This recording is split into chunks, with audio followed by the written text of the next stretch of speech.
നിലമ്പൂരിൽ MLA സ്ഥാനം രാജിവെച്ചുകൊണ്ട് PV Anwar Trinamool കോൺഗ്രസിലേക്ക് പോയി എന്നുള്ളതാണ് ഈ കേരളത്തിൽ കഴിഞ്ഞ ഏതാനും നാളുകളായി രാഷ്ട്രീയ സംഭവ വികാസത്തിൽ ഉണ്ടായ ഏറ്റവും വലിയ ട്വിസ്റ്റുകളിലൊന്ന്. നമുക്കറിയാം, നിലമ്പൂർ നിയോജക മണ്ഡലവും ഏറനാടും വലിയ രീതിയിൽ PV അൻവറിന് രാഷ്ട്രീയ സ്വാധീനമുള്ള മണ്ഡലങ്ങളായി തന്നെയാണ് കണക്കാക്കപ്പെടുന്നത് ഇപ്പോഴും. കാരണം ഏറനാടാണ് 2011 നിയമസഭാ തെരഞ്ഞെടുപ്പിൽ PV അൻവർ PK ബഷീറിനെതിരെ മത്സരിച്ച് അവിടെ 11,000 വോട്ടുകൾക്ക് പരാജയപ്പെട്ടെങ്കിലും ഔദ്യോഗികമായി മത്സരിച്ച CPI LDF സ്ഥാനാർത്ഥിയെ വലിയ തോതിൽ തകർത്തെറിഞ്ഞുകൊണ്ട് അദ്ദേഹത്തിനെ 3ാം സ്ഥാനത്തേക്ക് ഒതുക്കി. അതും വെറും 3ാം സ്ഥാനമല്ല, തോറ്റ് വെണ്ണീറായി പോകുന്ന രീതിയിൽ 2,000 വോട്ടുകൾ മാത്രമേ അദ്ദേഹത്തിന് കിട്ടിയുള്ളൂ. എന്നാൽ PV അൻവർ 46,000-ഓളം വോട്ടുകൾ പിടിക്കുകയും PK ബഷീർ അവിടെ 58,000 വോട്ടുകളോടുകൂടി 12,000-ഓളം വോട്ടുകൾക്ക് ജയിക്കുകയും ചെയ്തു.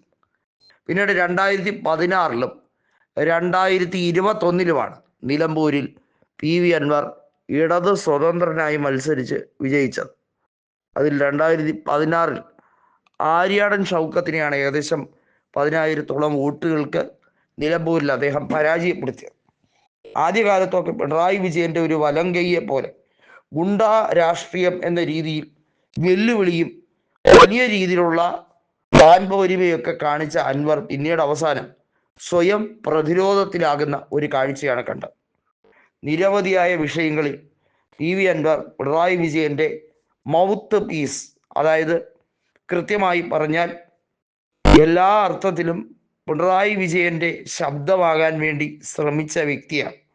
എന്നാൽ ഒടുവിൽ അൻവറിന് പണിപാളി എന്ന് ബോധ്യപ്പെടുന്ന സാഹചര്യത്തിൽ പിണറായി വിജയന്റെ വലങ്കയായ P ശശിക്കെതിരെ നിരവധിയായ ആരോപണങ്ങൾ തൊടുത്ത്, അതുമാത്രമല്ല ഫോറസ്റ്റ് ഉദ്യോഗസ്ഥരുമായി ബന്ധപ്പെട്ട് കേസുണ്ടായി അദ്ദേഹം അറസ്റ്റ് വരികയാണ് ചെയ്തത് എന്നുള്ളത് എല്ലാവർക്കും അറിയാം.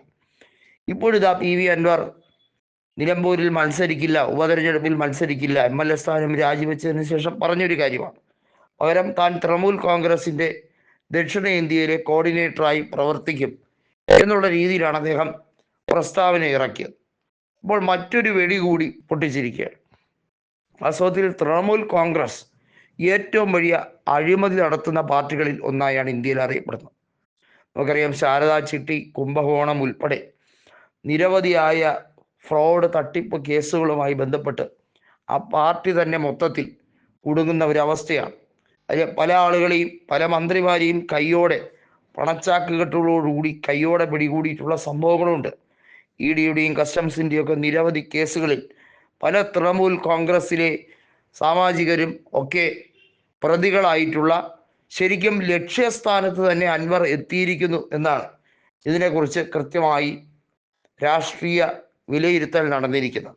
ഏതായാലും UDFുമായി ചേർന്ന് UDFുമായി എല്ലാ തരത്തിലും സഹകരിക്കണമെന്ന അൻവറിൻ്റെ ആഗ്രഹം തള്ളിക്കളഞ്ഞിരിക്കുകയാണ്.